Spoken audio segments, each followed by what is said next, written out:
Hey everyone, it's Wolfram here, and I'm just going to go through a different setup for the Phantasm because I've been messing around with things, changing things around, and I wanted to show you a different approach I've taken with it recently, which I've been grinding out. Again, this is my high set grinding storyline missions ship and my ult for that. So just so you quickly can see, it's the Phantasm I'm using because I'm really enjoying it. And I am 7 at the moment. And then in terms of my engineering skills, I've got actually some points I've not used. I'm just getting my cruiser engineering up, but I'm going to show you the impact skills have. So I finally got to advanced media laser operation 5. I've bought myself the expert, which I'll do that as soon as the cruiser engineering's done. But I'm 5.5, and I'm going to show you the impact that had on this ship, because it does have an impact. Skills are really important because it really changes it. So in my previous video I showed you a loadout fit for this ship, and my DPS was 591 with the drone. It was 573 without the drone, and my DPS now is 635, 615 with some significant differences. So I've got a higher DPS, and I'll show you, and I haven't got the same rigs as I previously had. So anyway, 635 is my overall DPS. I am running the Mark 7 drone. I couldn't remember if I was running the Mark 7 drone. I'm technically a stable fit, but I'm going to talk about that for a moment. I'm running the pulse lasers. I'm not changed now. I'm running pretty much pulse lasers for everything, so I'm pretty tanky when I get to it. And so it's 4 pulse lasers. I'll do the low shots really quickly. These changed. I'm running 2 adaptives. I mostly run Caldari and Galente missions, so the reactive is absolutely no use to me. It doesn't alter that. You do get a penalty on these bonuses, but it's still two adaptive invulnerability fields are better than the reactive and adaptive put together, because your resistances overall will go up across the board more than the reactive. So that's what I've been using. In terms of that, I have, of course, the medium afterburner, and I have 2 C-type Centrum heat sinks. I've talked about it before. Centrum this time around were cheaper than the other ones that are exactly the same. I don't really get it why there's such differences sometimes in the market. Just pick whichever one's cheaper. I've not got myself a Predator Web. I don't know what I did with my last Predator Web. I've put it somewhere. I'm just running a Federation status. I do want the Predator because actually the extra range is quite important. And this is the main difference in this loadout, in this fit that I'm using. And I've put on 2 large group shield boosters. These, I don't think these are cheap. I couldn't find any of the faction stuff. I don't know if it's around yet or not. But this is what I've got with the best I could find. It doesn't have a big power grid requirement, and also it doesn't suck down on your capacitor, and you can see I've got tons of power grid left. And if you recall, on my last fit I was running a large NOS to keep myself cap stable. On this one I am technically cap stable, and with these basically get a shield boost amount of 305 per 20 seconds. On 2 of them, that means I'm getting 605 every 20 seconds, either running them together or alternating, however you choose to do it. And they consume fuel, so I use plasmoids. It is inexpensive, more expensive way to run the ship. I'm not saying it's really expensive. It's a more expensive way to run a ship, but it means you can free up low slots to improve your DPS and improve your bit of shield tanking. So I get a lot of resistance and I get a lot of shield tanking. It's not the tankiest of fits, but it's tanky enough for what I'm doing at the moment. Before I switch, I'll show you the rigs, and this is where I swapped out. If I put in the 3rd aerator rig 3, I'm sure my DPS would be significantly higher, but I haven't because I need to fill a gap in my defense. And then I've put in, I'll just show you, the anti-EM screen reinforcer 2. I will make that a 3. Rigs are going up quite a lot in price, especially the damage rigs. Recently, you may have noticed on the market, and so I've put in the screen reinforcer in terms of filling the gap in my shield resistance. Because basically I don't want to let this ship ever go to armour. And I'm going to show you something in a moment. I've now put on auxiliary thruster 1 because I think I ran out of CASC at the point I was doing it. So we'll up this rig, but so you can see I'm not running the full. Once I put those rigs on, it will be quicker and capacitor will be a bit better. I might even be able to take off one of the capacitor rigs. But auxiliary thrusters 1, that means I've got a flight speed. I'll show you in a moment. At the moment it's 356. It will, with the afterburner on, it will be over 1500. And then I've got 2 semiconductor memory cell 1s. Again, these are really super expensive rigs. I've got 2 of them just to give me a big capacitor. Basically, the capacitor will go down when you start shooting to about 40% over a certain period of time, and then it will just hover around there. This is cold. My resistances. I'll take the ship out in a moment and show you what they are with the adaptive fields turned on. As I said, I don't really want to get to armour at any point. I don't like it, stresses me out. And it costs a lot. Actually, it costs a lot to repair this ship. I'm cap stable, not quite cap stable. I'm cap stable enough to last for a very long time in a fight. As I said, it gets down to about 40%, and then it will hover. If I start getting below 36, 35%, you will get a fall off, because you have to remember the capacitor recharge rate isn't a flat line as to speed. And so if it hovers there, it goes too low, you will start to run out of cap. And so if I get about 35, I've got about 30, I would then at that point start to think about warping out. Just quickly to show you targeting, not really that relevant for the purposes of this and for what I'm using it. And warp prep time is not great actually, but it's fine for what I'm doing. So that's the new fit I've been using. If I'm just going to undock it and I'll show you what it is.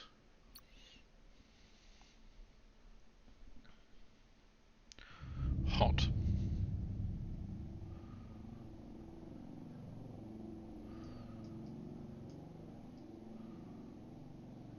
Good looking ship. So I'm going to activate those, activate that. So you can see my DPS will shoot up to 1000. It's 1000 on the lasers with both active. I can run those pretty much all day long in the anomalies and the storyline missions I'm doing without any real difficulties. They'll just, every time they run out, I just refire them up again and carry on going. On the rigs in defence, now you can see my shield resistances are up 70, 65%, 74 and 80%. So I mean, I'm pretty tanky in battle. As soon as I take the damage, I start, once I'm about 80%, 85%, I might run the shield boost to top it up if I feel like it. If there's a lot of enemies to start with and they're hitting me whilst I'm getting into position, or I've got multiple webs on me, I will run the shield boosters non-stop. I find I normally try to carry about 1000 plasmoids with me, which will keep me going. I generally take about 400 through a single mission if I've got to use them pretty much non-stop, which I can do.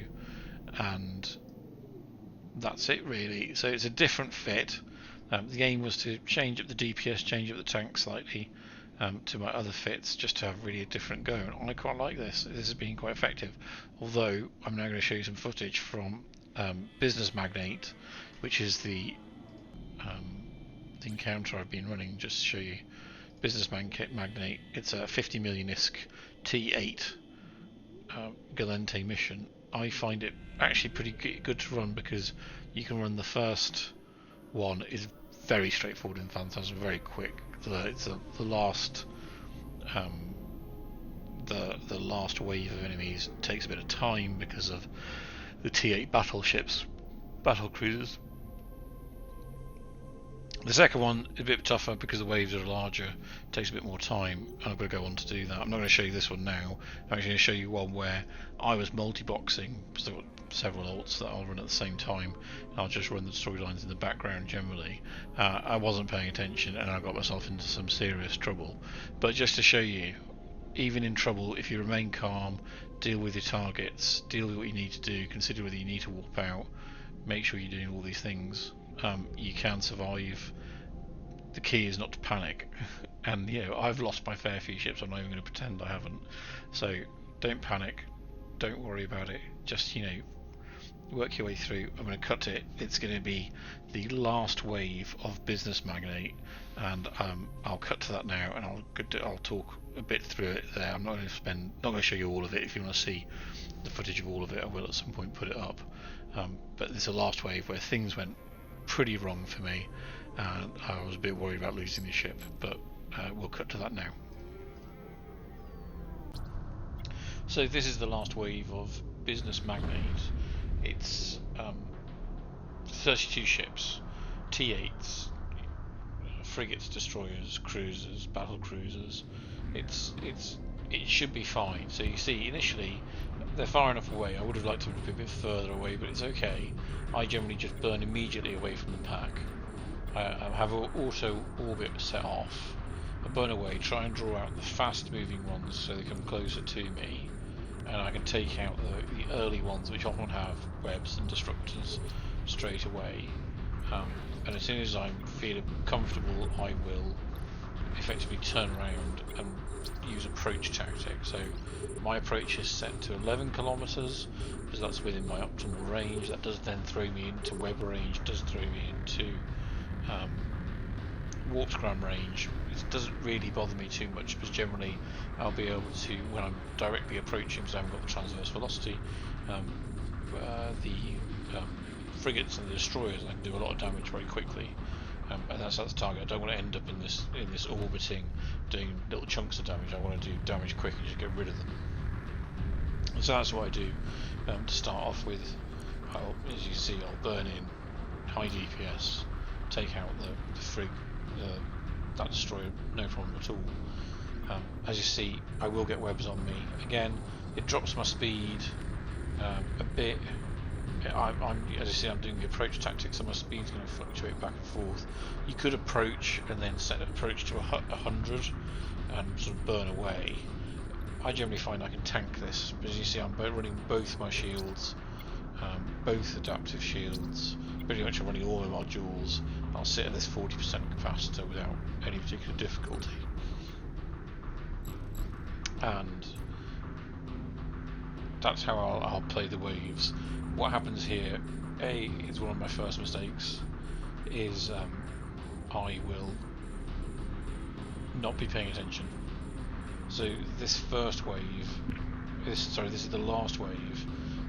This bit is absolutely fine. This is what I do. I'll zoom in, destroy them, zoom back out a bit. I'll move around a bit until I get them down to about 20, 16 ships left, and then I can switch to orbiting. Because really what I'm trying to do is pick off the frigates, pick off the destroyers, particularly the elites, without taking too much damage into the shields. If it gets really bad, I can generally turn around and either warp to a celestial. Ideally, if there's a station system, sometimes there is, sometimes there isn't. If there's a station, I'll warp straight to the station, because that's faster. Because my cap and shield will get repaired straight away. So this is where things start to go wrong, because my shield's heading 50%, and I haven't got my shield field modules on, and taking on the core axis. Warp drive active. And I'm pretty close to quite a few different ships. What you can hear is the multi-box in the background of the other one, but I'm not paying attention. And this is, so when my attention snaps back in, I've got the shield fields back on, but I've already got a lot of ships on me because I've started orbiting too early. And in part, it's really this elite Corelli. I always try and take out the webs first. The disruptors are a fact of life when you're doing the storyline missions. I will happily focus on the webs first because my speed helps me significantly when dealing with these ships. As you see, even the elite destroyers don't last very long. But I'm down now 30% with everything running. I'm disrupted, but I can get away, and because I could just turn and burn away. And if I burn away, then I will get out of range, and I should be able to warp away. but I don't want to, because actually I thought, well, I'm not too worried. I think I can tank this. I hate it when they pop these armour extenders or shield extenders, because actually it did make it a little bit more hairy. Basically, I want to get this ship down. He's scramming me, or I think he's scramming me, disrupting me even.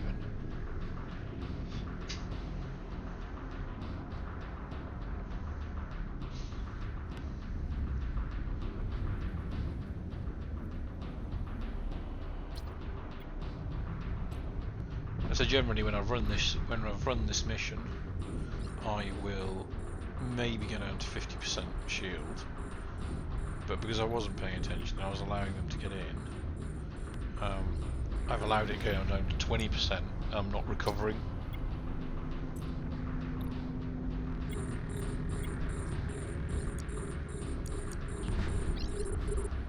And as you see with the approach tactic on the frigates, you can get close to one-shotting them sometimes, two-shotting. You can really do some damage.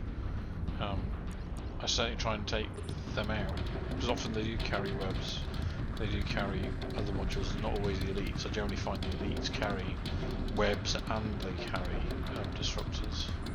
And as you see here, I'm punching down into armour. And again, I'm not disrupted, I could walk away. But I sort of wanted to see what the ship could do.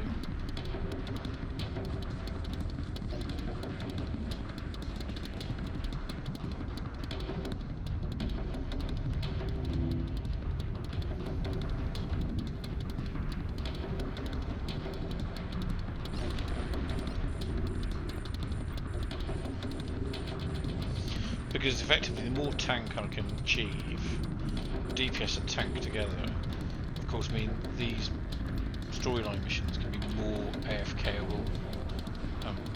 At the moment, they're not for me.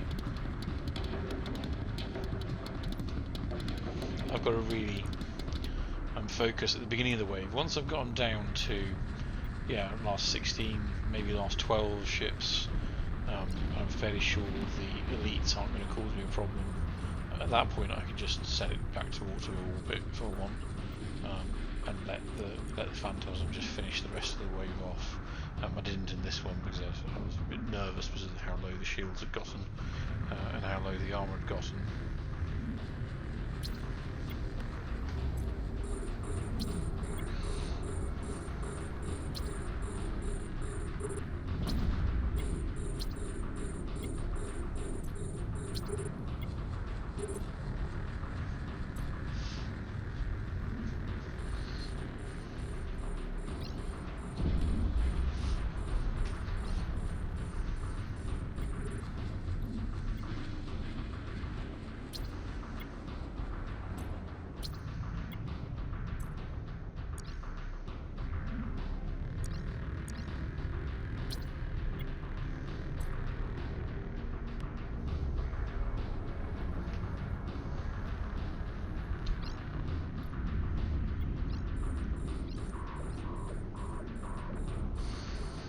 But now that I'm down to 12, I'm much more comfortable.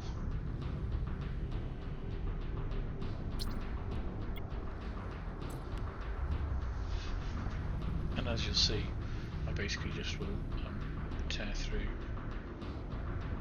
what remains, and I'll leave this running without original commentary, but you can see even that little bit, it gets pretty hairy pretty quickly. Webs, scrams and everything, I can see what the problem is, but this ship outdid itself really, even with my stupid piloting. I'll let the last little bit play out, but if you like these sorts of videos, give me a like, give me a subscribe, let me in the comments.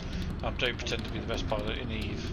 I'm sure there are many people who are better than me, but I like to put this out to help people see the different things that you can do with the ships, that you don't always have to have exactly the same fits as someone else. This is a very different fit to the first fit. If you want to see that, I'll have a link in the description and a link. I'm sure you will see the card code for that. But yeah, any support you can give me, that's absolutely wonderful. Thank you very much for watching to this far.